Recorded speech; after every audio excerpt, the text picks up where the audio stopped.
Hello, everyone, and welcome to Molehill Mountain. I'm back. Hello, Andrew. How was vacation? Vacation was very nice, very nice. 13U Cube says Zach did a great job in my absence. Yes, Zachary most certainly did. I actually have watched all 4 episodes of Nice. the podcast, and yes, you did a fine job in my stead. So thanks Nice. for holding down the fort while I was gone. So where the Yeah. hell was I? My mom and I went on vacation, and we piled in the car, and I live in Southern California, San Diego, and mom lives in Kentucky, so she flew out. We did some kayaking in La Jolla, then we piled in the car and drove north along the coast as far as Vancouver, but it sucked, so we turned around and went back to Seattle, and then we flew to Alaska and played there for a few days. Flew back to Seattle and then came back down again. And that was a 3-week adventure. Alaska was the last state in the U.S. that my mother had yet to visit. So she has checked that off the bucket list and has visited all 50 states. I counted, I think I have now visited 27 if I'm remembering right. I made a list and I wrote it down. I think it's 26 or 27. So Yeah. I'm a little over half. How many U.S. territories has your mother visited? Does the United States count as a territory in and of itself? Because I think that's the only one. Okay. She's been to D.C. though? Yeah, Okay. Yeah. So as she have needs. I, but I Yeah. don't. But it's Yeah. in So Virginia. she needs. So the Virgin Islands, Guam, Hmm. Puerto Rico, and Guantanamo Bay. That's a wonderful tourist and, destination. and then I know there's other ones out there. I can't. Oh, America Samoa is another Okay. one. I Yeah. yeah, I know she's been on a cruise. I don't remember where the cruise was, so she may have hit one or two of those. I'm not Yeah. really sure. But I'll tell you that the interesting thing about Alaska is, as probably all of us know, the sun doesn't really know how to sun in Alaska, and it just hangs out in the sky all day. So it's Yeah. light well, this time of year anyway, it's light all the time. Yeah. And I was in Anchorage, by the way.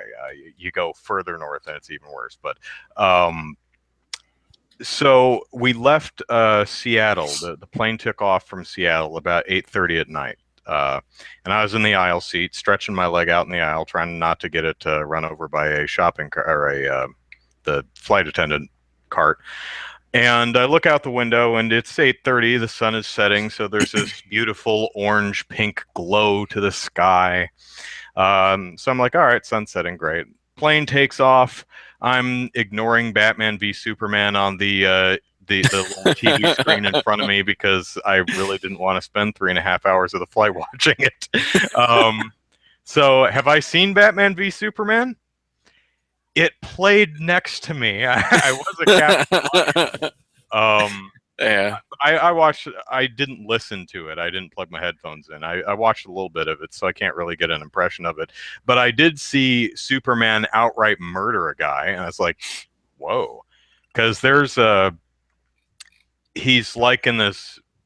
There's this guy in a bunker who's holding Lois Lane hostage, and Superman shows up, and he just takes off like the speeding Yeah. bullet and just slams this guy against and through a wall like a rock or brick Yeah. wall, and then through two others behind him. Like, well, that guy is dead. Yeah.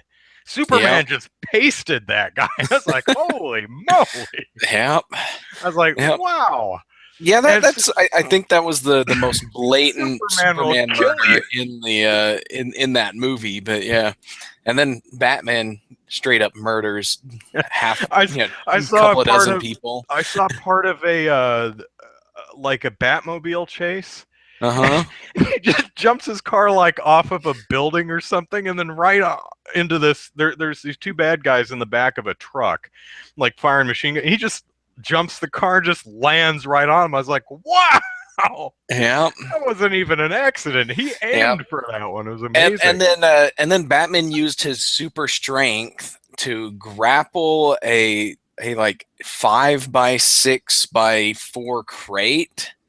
He grapples it, flings it over his head, and crushes a guy's skull against a wall with it. Yeah. Uh, Now, I don't have a problem with Batman or Superman killing people. I mean, I'm all for different takes of the characters, but it was just something that it was over there, and I caught it. And I was like, "Holy crap! Superman just pasted somebody." But I'll tell you one thing I saw that I really liked, just completely out of context, was the fight between Batman and Superman. And there's Batman uses kryptonite gas. Yeah. And he hits Superman with it at least twice in the fight, so it looks like Superman just isn't learning. But Superman gets hit with gas, so he's really weak. So Batman can actually punch him in the head, but he gets his strength back. And there's this scene where Batman has him up against the wall, and he's like, "Bam, bam!" But Superman's starting to get his strength back, so it's like, "Bam, bam." And then just stops like he's punching a brick wall. That I really like. That was at least that moment. The fight scene between Batman and Superman, if you took out all the context around it, is actually a pretty good scene. The same thing with the Doomsday fight. If you take everything else out of the movie, the Doomsday fight is actually pretty good. So ignoring the creation of Doomsday, all the idiots when they cut to national security and all that stuff, cut out all of that, and just have Doomsday appear and fight Superman and Batman, and then Wonder Woman show up. Now, totally awesome. I'm sure it's more complicated than this, but what I could tell from the little bits I was just watching while I looked up from my 3DS, Lex Luthor creates Doomsday by dunking Zod's body in like the ship's toilet water and then squeezing out some of his blood on it, and then suddenly Doomsday. I'm like, I think it's what did I miss? I think he created Doomsday the same way Mojo Jojo created the Rowdy Rough Boys. The Rowdy Rough Boys. Snip, snails and puppy dog tails and just flushes it down the toilet, and suddenly Rowdy Rough Boys. It's the same concept. That actually makes more in-universe sense than Batman v Superman, an episode of Powerpuff Girls. But anyway, the point I was making is an hour into the flight, I look out the window and it's still sunset. 2 hours into the flight, I look out the window, still sunset. 3 hours into the flight, it's about 11:30 at night. We're making our final descent into Anchorage, Alaska, and my mom is taking pictures of glaciers out the window because it's still light outside at 11:30 at night. Yeah. Alaska has a lot of sunlight in the summertime, and it never almost none in the winter. It never gets truly dark. It's at its most dim, I suppose, at about 1 to 4 in the morning. It's never truly dark though while I was there, which was a little. Actually, what was most difficult for me is I orienteer by the sun's position. When I'm out in doing my outdoorsy stuff, hiking and camping, I navigate by the sun. That's how I know which direction I'm heading and how I keep track of where everything is in relation to everything else and what approximate time of day it is.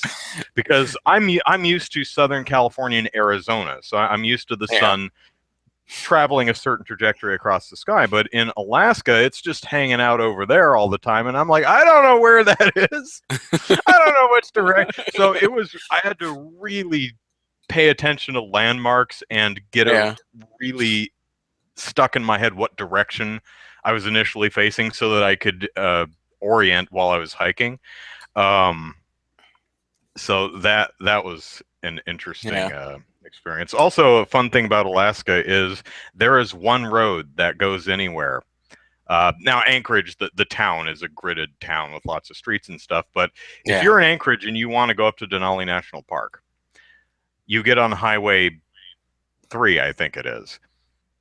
If you want to go to Seward, which is south, you get on Highway 1. If for some reason there is, say, a wildfire and Highway 1 closes, There's no detour because there's only one road, unless you have a plane or a helicopter or something. You either wait until the road open again, or you turn around and you go somewhere else because you can't go that way because there's only one road. Nice. It was funny because we were going to Seward. I'm like, wow, look at that beautiful orange cloud creeping over the mountain. Let me get a picture. Oh, the mountain's on fire. That's not a cloud. That's Nice. smoke and fire reflecting off of it. So yeah, unfortunately, part of the mountain heading to Seward was on fire, and then the road stopped. So we turned around and we went north to Denali National Park instead. But we did get down to Seward a couple days later. So All right, that's cool. anyway, I may make a video or even write some stuff on Random Tower describing our vacation and sharing pictures because I don't know if any of you are interested in that, but I'm going to do it anyway, mostly for my friends and family. But if you guys find that interesting, maybe. 13U Cube asks, have we ever met in person? No, we have not. No, we haven't.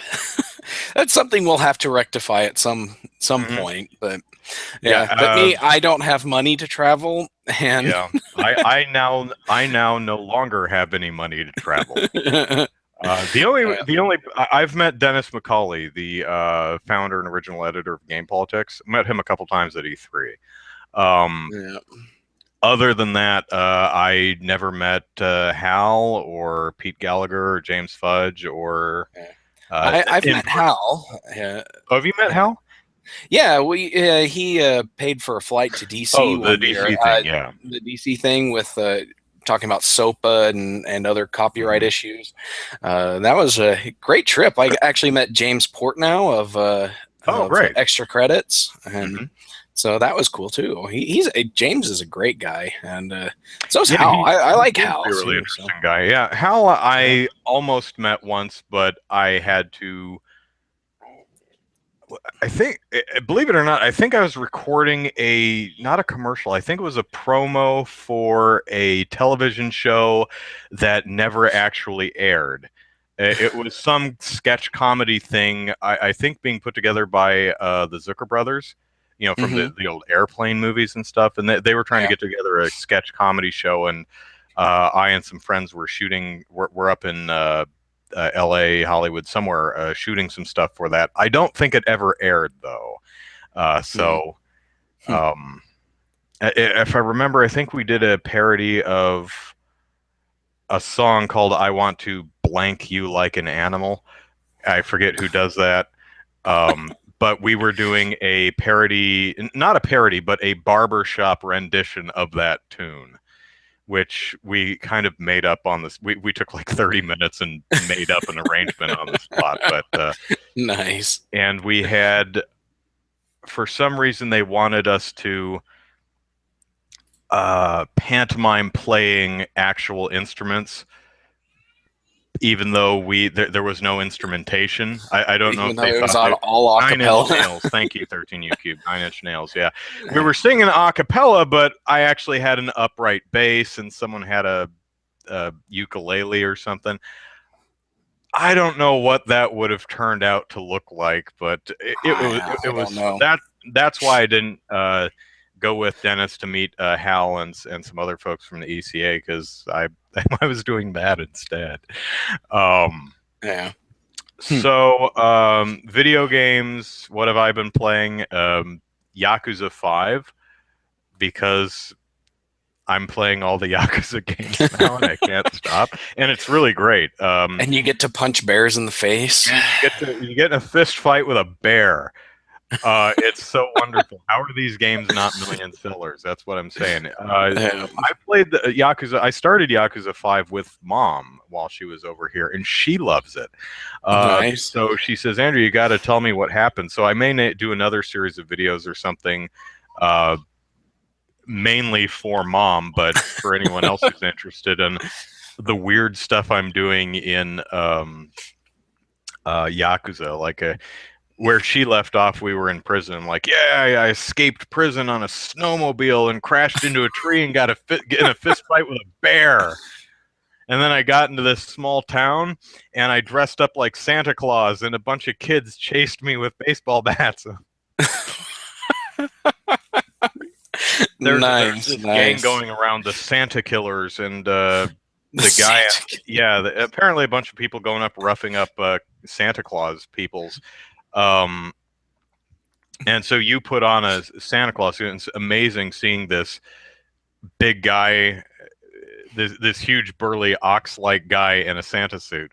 And these kids run up to him and it's like, "Give us presents, Santa." I'm like, "Oh, am I gonna get in a fist fight with kindergartners?" Of course. That would be awesome, but no, he ends up running away. Uh, And then you find the real Santa Killers, and you beat them up, and then the kids catch up to you, and they're like, "We want our presents, Santa."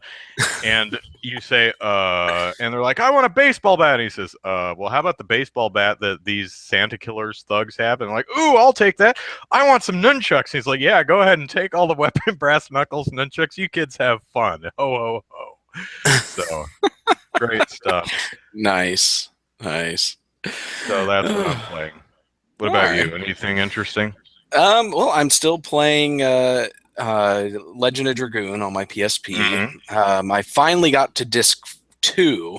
I got there yesterday, and the PSP is really weird. Well, not weird, I guess, but you hit the home button and it has the option to switch discs, and you pick the disc you want to switch to, and then it gives you like 3 warnings in a row. It's like, are you sure you want to switch discs? If you switch discs and the game didn't prompt you to do so, you might freeze the game. And it's like, are you sure? And it's like, yes, I want to switch discs. Just let me do it. And I finally got to do it. But yeah, so I got that. That was the first experience I had switching discs on on the PSP. I still don't know how the PlayStation 3 does it, because I haven't played a PS1 Classic on the PlayStation 3 that required me to switch discs. So I don't know. The PlayStation may do it differently or not. But yeah. So Legend of Dragoon is still fun. I'm enjoying it. I still suck at doing the additions where I have to press the buttons to do more damage and better attacks. But yeah, but other than that, let's see. I beat Castlevania Symphony of the Night. I still have some stuff I want to do in it, but I went ahead and beat it, and I still have to play through the mode. Once you beat the game and you have a memory card with the save file that has the you beat the game flag, you can put in some names into when you name a new memory file. If you put in certain names, it gives you can either start the game with new stuff, or you can start the game and play it as if it were an actual Castlevania game with a Belmont character, Richter Belmont. You can play through the entire thing as him, and it's a little bit more difficult because you don't level up or anything like that. You have a fixed amount of health, a fixed amount of magic, and you just have to beat the game that way. And that was always fun. I always enjoyed playing the game like that. So I'm looking forward to doing that again. And then other news, let's see, Pokemon Go, I'm still playing that. I now have 70 out of the 151 or so Pokemon that are in the game. Well, are they only doing first generation right now? Yeah, it's just first generation, and they actually haven't introduced 6 Pokemon, I think. See, Mew, Mewtwo, the 3 elemental birds, legendary birds, and then I think Ditto. Those are the 6 that they actually haven't added to the game yet. So, but I've got 70 out of whatever's available, and there's one that I've seen but I haven't caught or evolved into or hatched an egg from. well, I guess I can't hatch it from an egg because it's an evolution of of one of the Pokemon I got. It's a Kingler. I've ran into one twice, and it's run away both times. Ticks me off. Like a metal So slime. yeah. So, but I've got 3 Pokemon that I'm very, very close to actually being able to evolve, but I have to catch 2 more of it. It's Staryu, Krabby, and oh golly, what was the other one? There was one more, and now I can't remember which one it was. But I have to catch 2 more of these things in order to evolve one, and they don't show up anymore. A good game in the chat here is saying that there may be continent exclusives, like the kangaroo Oh yeah, one in Australia, yeah. Mr. Mime in Europe. Yeah, the Taurus is the North America exclusive. Farfetched is Asia exclusive. Mr. Mime is Europe, and I guess that kangaroo thing is Australia exclusive. And I believe there's one that's exclusive to South America, but I can't remember which one that one is. But you can still get those ones. You just have to hatch them from. You have to hatch them from eggs. But you can't catch them in normal gameplay. You just have to hope that the random flag or the random number generator is in your favor to get those ones from an egg. So I haven't hatched any of the continent exclusive ones. So, all right. Oh, well, I have caught the North America Taurus. But that's no big deal, and it sucks anyways because you can't evolve it.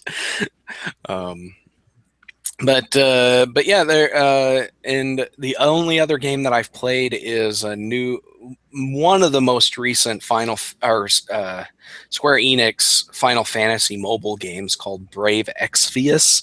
They have some of the weirdest naming conventions for these mobile games, and this one's actually pretty good. It's an actual story based RPG, but there's still some weird elements to it, like you summon characters to assist you in battle, and so my party consists of the 2 story characters for the game. Terra from Final Fantasy VI in her Magitech armor, some random black mage guy, and then Kefka from Final Fantasy VI. So, yeah, so that's pretty. It's fun. I think this game is actually one of the better ones that they've done, but it's not as fun as All the Bravest. I think that's what that one was called, where you had like the party of like 60 characters and you just swipe the screen to attack. But yeah, Git wants to know what team you're on in Pokemon I Go. am Team Instinct, the yellow one. I picked that one because of all the memes that were going around, where it's like Team Mystic and Team Valor were. There's one where Team Mystic and Team Valor are fighting each other, and Team Instinct is in the background eating paste. And, a bunch of stuff like that, and I'm like, I saw all those memes, and I'm like, yeah, well, I'll pick Team Instinct. So that's what I am. Kelly or Git is a team Valor. Yeah. No, there's a U. It's Valor. Yeah. Instinct for the win. Apparently, it's by far the least popular. So yes, it is. Yes, it is. They've done. There's been websites that have polled people and looked at various things and found that Team Instinct is the least popular one by far. Team Mystic is the most popular. Scotty says Team Instinct. I'm so sorry. Yeah. But one thing I want to say about Pokemon Go, and this is probably the biggest gripe that I have, is that gyms are a waste of time. I'm sorry, gyms or gems? Gyms, as in where you go to train your Pokemon. Okay. These things are a flippin' waste of time. The mechanic is you go and you fight at a opposing team's gyms in order to weaken their hold on the gym. And then you go to your team's gym and train there to increase your team's hold on the gym. And eventually every 2,000 I forget what the actual term is, but it's basically popularity points or whatever. For every 2,000 in the gym, a new Pokemon somebody can put a Pokemon into the gym, and so you can build up a big army of gym Pokemon in a single gym.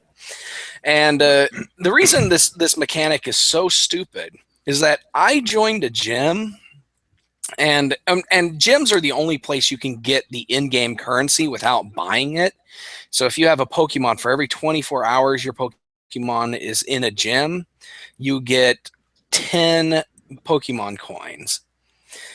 But I put a Pokemon, and a decent strength Pokemon too. Not one of my top 6, but still like 800, 900 something combat points. If I put one of these in a gym that had, I think, 15 other Pokemon in it, Mm-hmm. and that gym didn't last the rest of the day. They were gone. It's like they were not there long enough for me to even get anything from it. And so I see gyms just go from one team to the next like 3 times, 4 times a day. And you don't get anything other than a little bit of experience for training and fighting at gyms. So I think I went and I fought. I beat 2 of the. I trained and I beat 2 of the Pokemon in the gym, and I got like 15 something experience for it. Total waste of time. The gyms are probably the dumbest mechanic in the entire thing, but it's the only competitive aspect of the Pokemon game too. So if you like competitive stuff, by all means play with the gyms, but they're not worth it at all for me. And the other big thing is that Pokemon I'm level 20 now, and Pokemon escape at a much higher rate than you would think. You would think the ratio of Pokemon escaping would actually go down as you get a higher level, but in reality they tend to escape more often now. And so I went through this morning, actually, I had about 80 Pokeballs, and I burned through all of them and came out with like 25 Pokemon. So, and a good chunk of those were me being stupid and missing, but I still lost probably 20 Pokeballs just by Pokemon escaping. And that ticks me off. Yeah. So, Get Isengard in the chat says she loves the game, but don't do any gyms at all. But Yeah. Get, I happen to know, managed to catch a Pokemon from a moving car. From the passenger seat. She wasn't driving. Yeah. Which I was rather impressed by. Well, with the Pokemon, you see them on the map, and as soon as you engage one, it doesn't matter it doesn't matter how long it takes you or how far you travel while you're engaged with it. You will never unengage with it unless it runs away or you catch it. But if you don't engage it on the map, then it will disappear if you travel more than like 50 meters from it. So, all right. Yeah. So, I suppose we should say, because you know damn well Nintendo's not, happy birthday, Samus. Yes, happy birthday. Even yes, if we Nintendo doesn't give a shit. Today, and I've seen it in the chat, I know you guys know, today, August 6th, is actually the 30th anniversary of the Japanese release of Metroid. And Nintendo is celebrating it by not sending a cease and desist to the fan remake of Metroid 2, today because it's Saturday. They'll probably send that. They'll probably send a cease and desist on Monday, but for now, download it. See, while it you would can. be awesome if they released a anniversary game, even if it was just for the Wii U. Mm-hmm. But also, one for the 3DS would be awesome too. But an anniversary collection of Metroid, Metroid 2, and Super Metroid. Sure. And yeah, I think that would be or really even awesome. Discount them on the eShop for crying out loud. There we go. I'd do that too. Yeah, because they've done Zelda compilation discs. They've done Mario ones.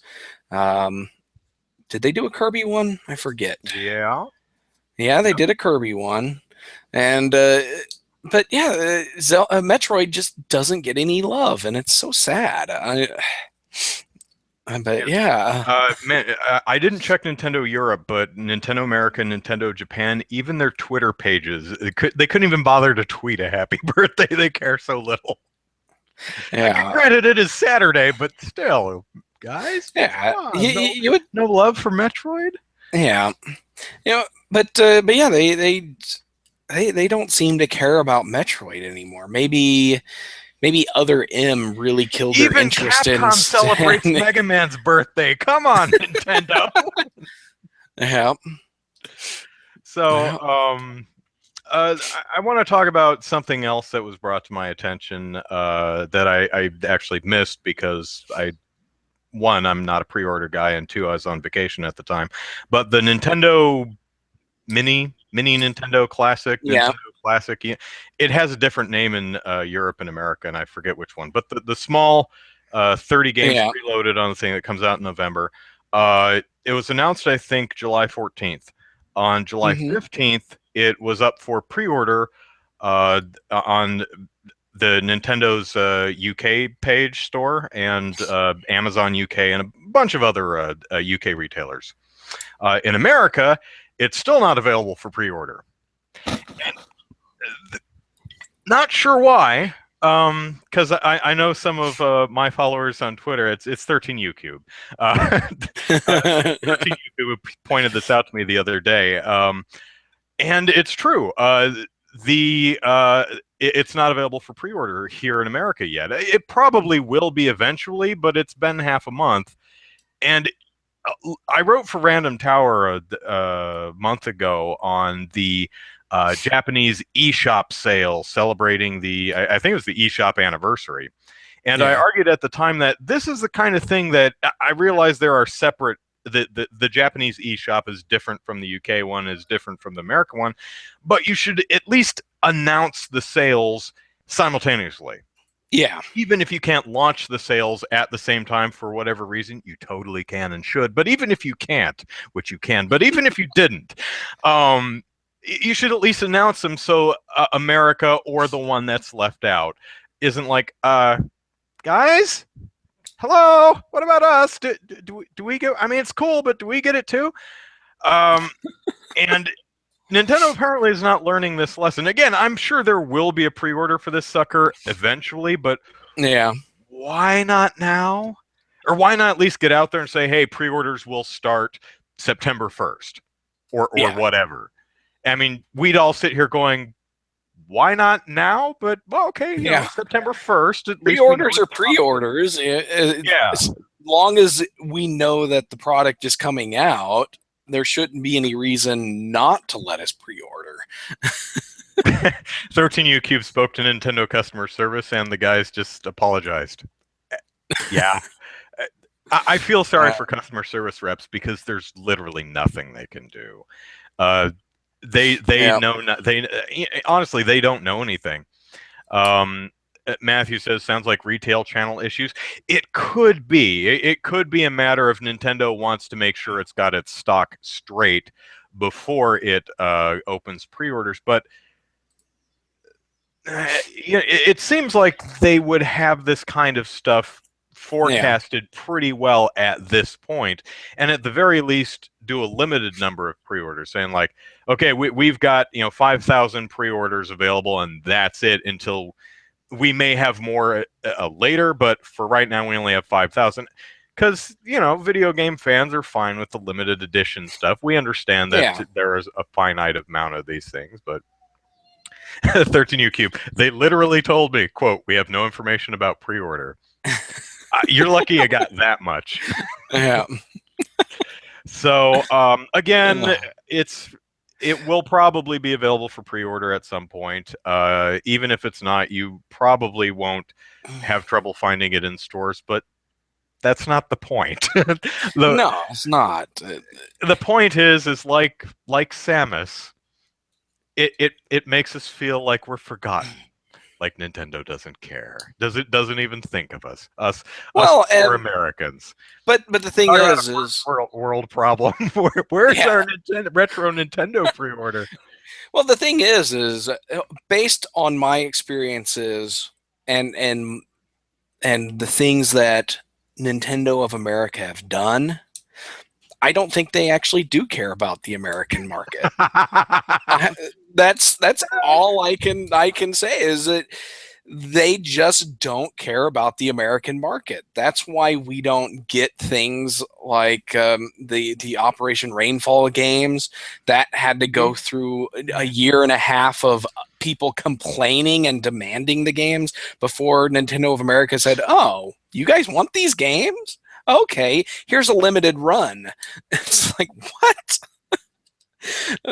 But yeah, they don't care. Yeah. 13U Cube, and that's why this is Molehill Mountain. You're damn right.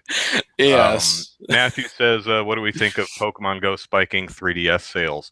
I was not aware of that. I'm aware that it spiked Nintendo's stock, but Yeah. I haven't seen the sales sheet. Again, I'm still coming back from vacation, so I didn't catch that. I had to wade through a lot of Pokemon Go news, and most of it I just scrolled straight past because I still most of it's not worth it. It's like if you read my article on Random Tower, that's all the news you really need. No, seriously, I tweeted this a while ago, and it took me a day and a half, I think, to go through all of the 3 weeks of Nintendo news. It would have taken longer. It didn't take me as long as I thought it would because literally half of it was Pokemon Go. Yeah. And but yeah, Pokemon Go's been doing great, other than people falling off cliffs and finding dead bodies, some other really horrible things that are happening. And there's been some controversy in some places. Like I think some Holocaust museum was like, it's a cool game, but maybe the Holocaust Museum is not the most appropriate place to be playing Pokemon Go. Can we get the Pokestops out of the Holocaust Museum? We love the fact that you guys are coming to visit, but it's a little tacky, let's say. But it's I do know that it spiked Nintendo's stocks. It spiked quite very significantly. But I haven't read anything about 3DS sales going up. I could imagine they would if somebody hasn't played the Pokemon RPGs. I could see them buying a 3DS so that they could buy whatever the newest ones are, and then whatever's on the eShop as well. Yeah, the Hawaii one is coming out this fall. Yeah, so I could see people buying a 3DS so that they could play the actual Pokemon RPGs. Yeah. But I haven't read anything about a jump in sales on that. So I don't know, but not too surprising because it does engender interest in the franchise, and there are new games coming out in the fall. So but I haven't had any problems. Yeah, but I haven't had any problems finding any locally, or finding any 3DSs locally, because the Walmart next down the road still has plenty of 2DS and 3DSs. So does Target. But yeah, I haven't seen any indication that the 3DS was selling out anywhere. But, I did see. I saw the Nintendo had a quarter report or something like that, and I think Wii U sold like 200,000 or something like that. It's so sad. Yeah, yeah, the Wii U I is think it just crossed 13 anemic. million lifetime, which Yeah, is still very sad. I love my Wii U, but that's still really sad. yeah, Not too surprising because the Wii U is kind of dead. There's the Paper Mario game, which looking at some previews, people were pleasantly surprised by a preview build they played a while back. But that's about it. There are some eShop games, some higher profile eShop games still to come out, but yeah, yeah, other than Zelda next year, that's about it for the Wii U. yeah. Um, The Wii U is just, yeah, it's sad. I still want to get one just because I would like there's some to. great games on it. Yeah, there are some great games on it, and it would be a upgrade for my Wii, and then that way I could get rid of the Wii and then hook up the Wii U and the GameCube up to my TV. Because right now I don't have my GameCube connected because I play my GameCube games on the Wii. So, but yeah, I Yeah, don't have don't a. have numbers here, but according to a Digital Spy article that I think Matthew just linked, yeah, 3DS XL sales were up 222%, and 2DS 234%.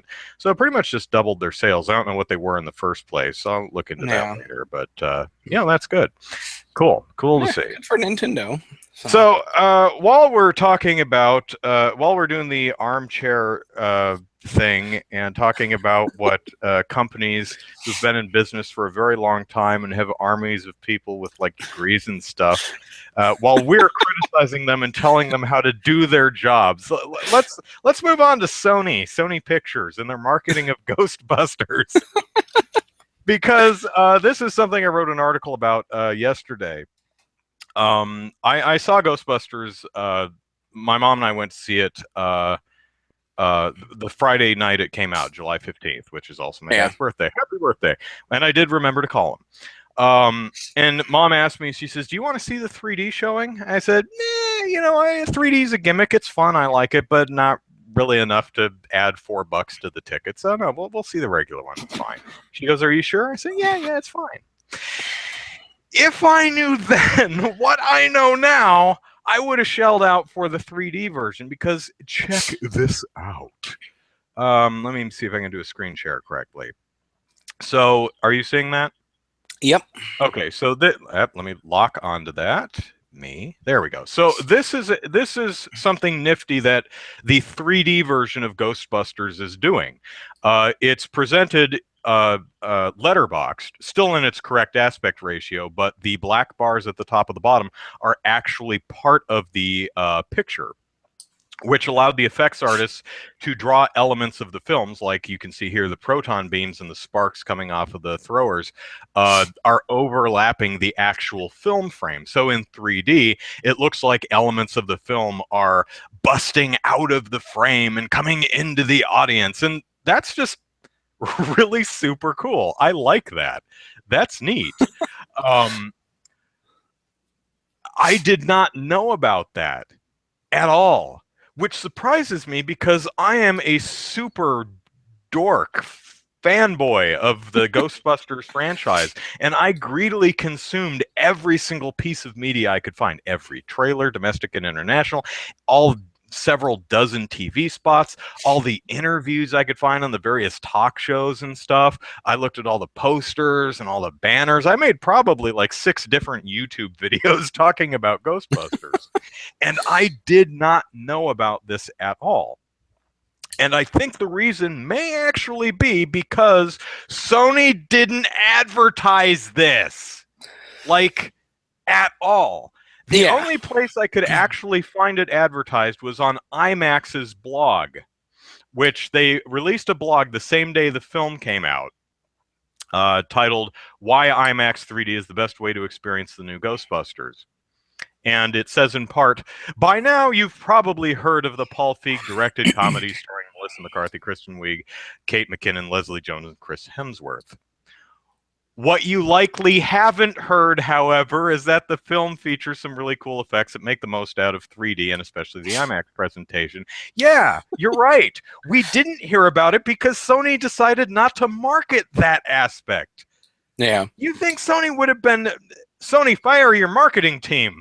Oh my gosh. You think they would have been trumpeting this goofy, really neat little gimmick from the mountaintops, but no. Yeah. A day like July 13 or 14, a day or two before the film came out, there was an interview with Paul Feig who's talking about the IMAX presentation. Oh, it's so big, and the IMAX presentation is big, and it's super big and awesome. And never once does he actually mention that. And it does this neat thing where the effects kind of burst out of the frame. Did they want it to be a surprise? Did they think it was going to be this like viral marketing type thing where critics saw the film and went, "Holy crap, this is the neatest thing ever. Go see it." That's the only thing I can think of because as far as I could see, Sony never, it's not even on the IMAX 3D poster for the film. It's not marketed at all, so far as I can find. Well, I think part of the problem might be the fact that 3D is very hard to sell to people.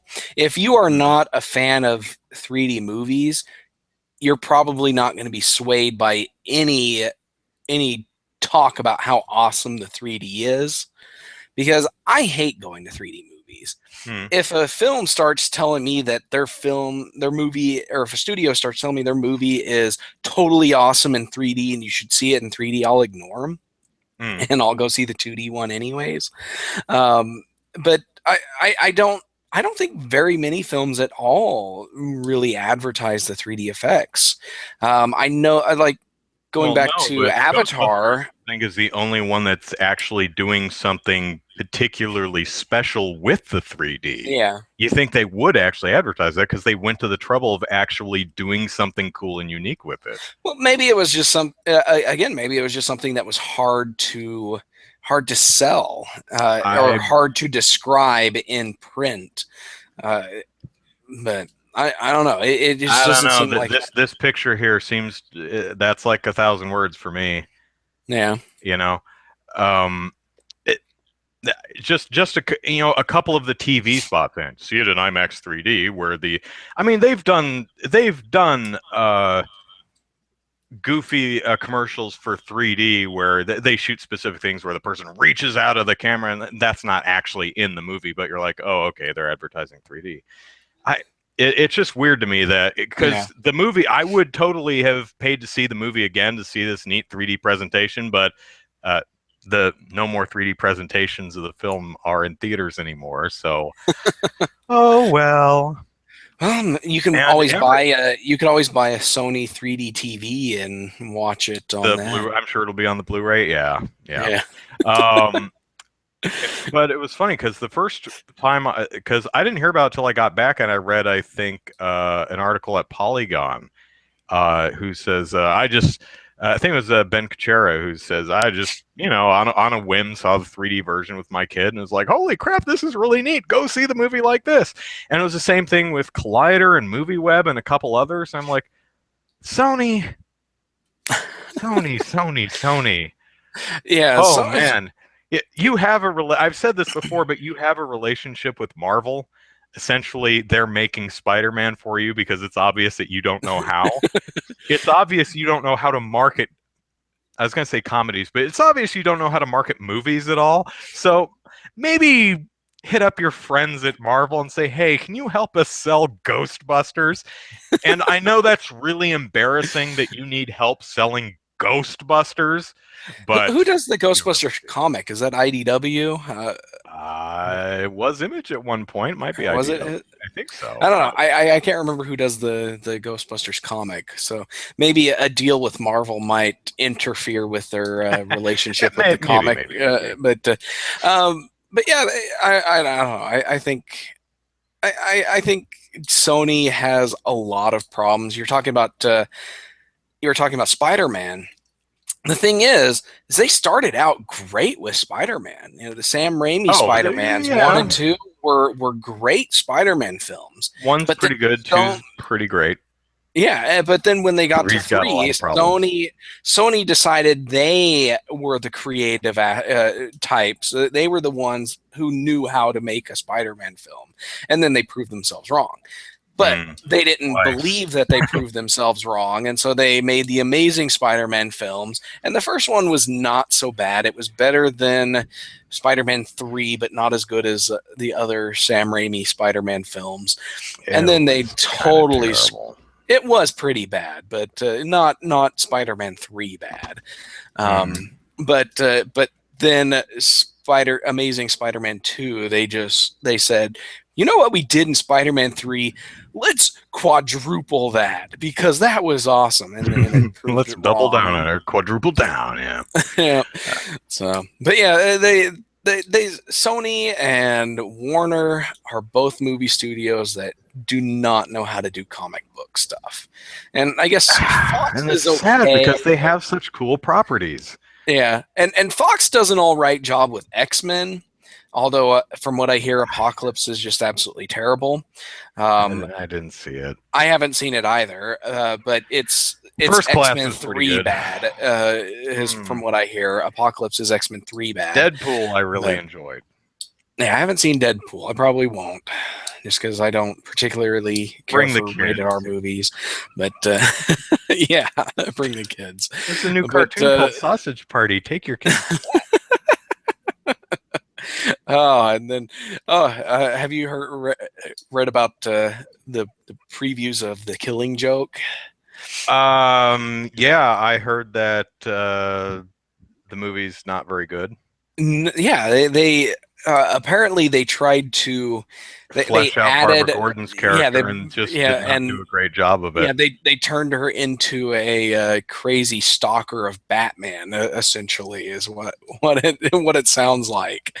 Um, but yeah, I'm still gonna watch it, but I'm not gonna buy it. But Mm. Yeah, I'd still like to see it just to see what they did with it. I mean, I still want to see Batman v Superman eventually, but I've been saying that about or Superman Returns for years, and I still haven't seen it. I mean, I'd like to eventually see Green Lantern just to see it. And Suicide Squad reviews have. Oh, this brings us to a new topic, and that's fans of Suicide Squad have been very, very upset, very cross, very vexed at the less than stellar reviews that Suicide Squad received, and have been very vocal about it on social media. Going so far as to abuse and harass people who have a negative opinion of a movie they haven't seen yet, because all these petitions and social media bombardments that I speak of happened well before the film came out yesterday. Now, I'm sure a couple of them managed to see it on some sneak preview, but this is the kind of crap that I want to make videos about, and then I remember I already did 4 years ago for Batman Batman: The Dark Rises, Knight Dark Knight Rises. Rises. I made a video. I mean, this happened with Batman v Superman. It happens with a lot of comic book movies, a lot really. But Well, yeah, that's because they have the passionate fan base. I No guess. other film property has that.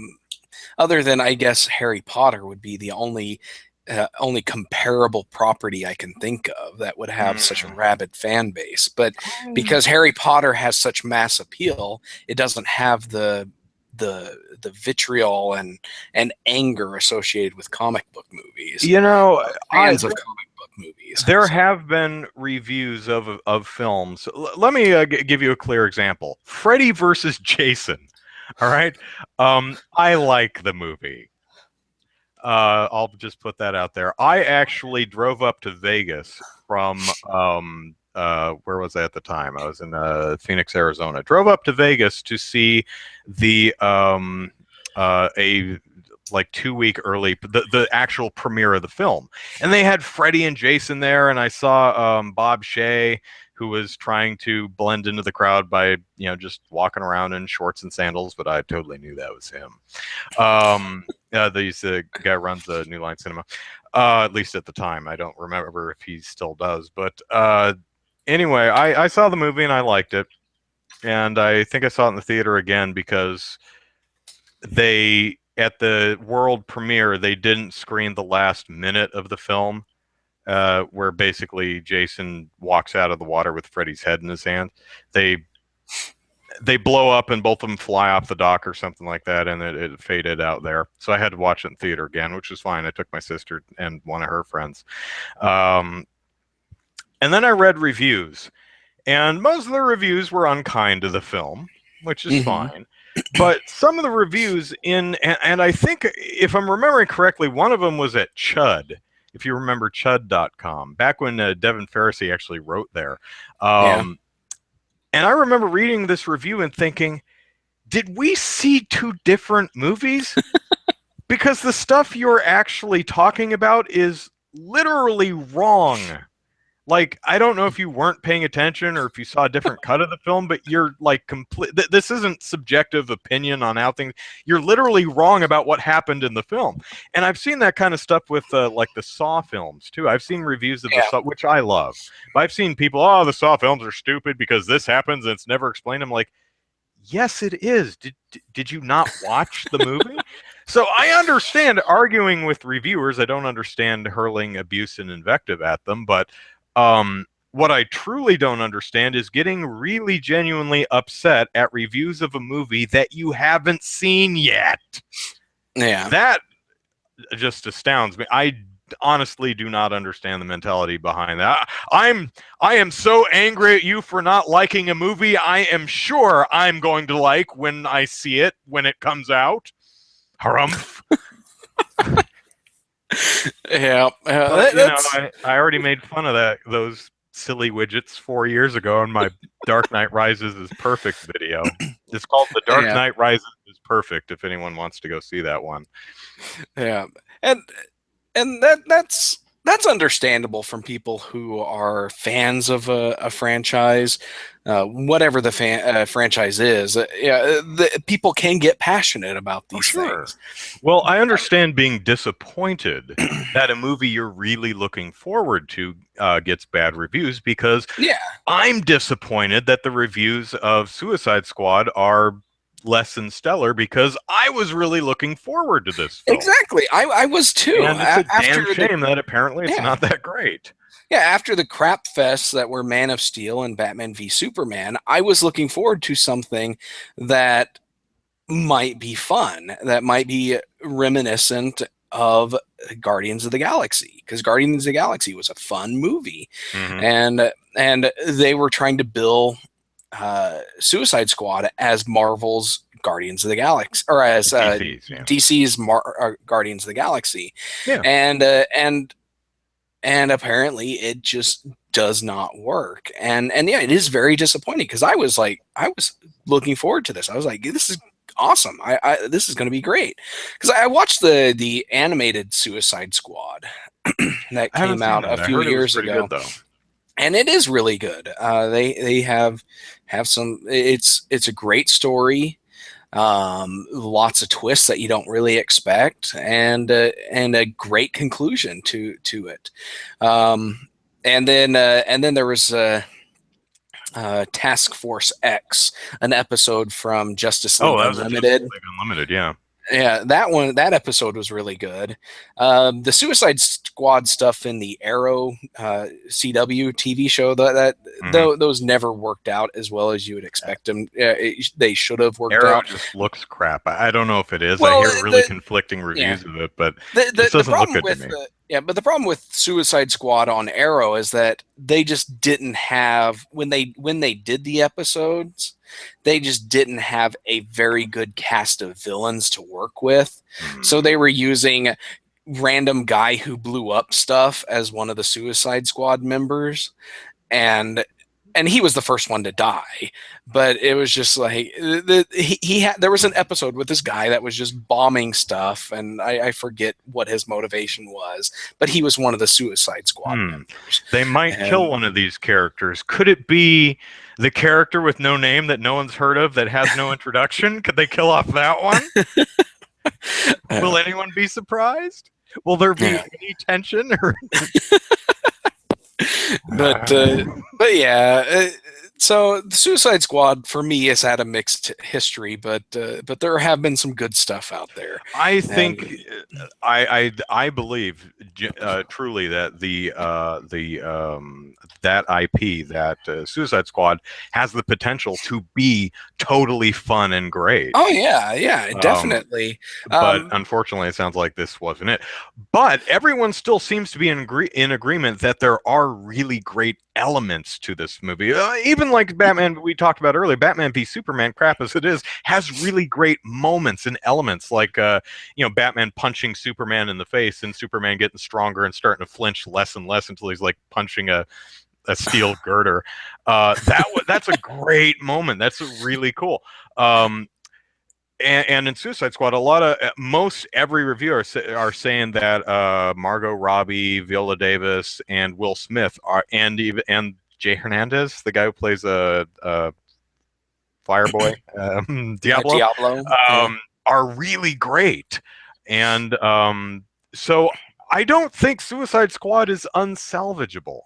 I, I'm still hoping that DC manages to course correct, and Yeah. I hope Wonder Woman is great, and I hope Justice League is great. Yeah. Hard to tell from the previews, but there's some They at neat least looking had stuff in it. they at least had fun in the two trailers at Yeah, Comic-Con. You know, yeah. those trailers were good trailers. I enjoyed them. I really If the like. movies stack up to the way those, I really love the way Wonder Woman's lasso glows. It just looks so cool. yeah, it does. And if the movies hold their own to those trailers, then yeah, they are going to be awesome. But yeah, but based on the trailers for Suicide Squad were great, Mm. but apparently the film is crap. So And people are hopefully even that's saying, not the case. yeah, and people are, or critics are even saying that what's his name, the guy who plays Boomerang, Jai Courtney. Jai Courtney, actually has a personality. Yeah. And people are like, holy crap, this guy has screen presence. Maybe we should let him do his natural accent, because he's kind of a bland person in every other film, like Terminator and Terminator Yeah. Genesis, I think it was, um, Mhm. or was it Salvation? No, it's I which forget. one? I don't know. Salvation was the one in the future, and Right? Genesis No. was the one I'm in the. thinking of the Yeah. other. Sam Worthington was in the fourth one, Salvation. Another guy Salvation. who's bland as hell, has absolutely no charisma or screen presence. Um, I'm sure they're lovely people. I've never met them, but Yeah. yeah. So we're gonna have to go because I'm actually on call. So let's wrap this up. All right. Scotty says that accent is not natural. Really? I thought he was Australian. I don't know, but okay. But at least he has a character and personality. I mean, I watched him in the trailer. I'm like, Yeah. oh hey, he actually looks fun.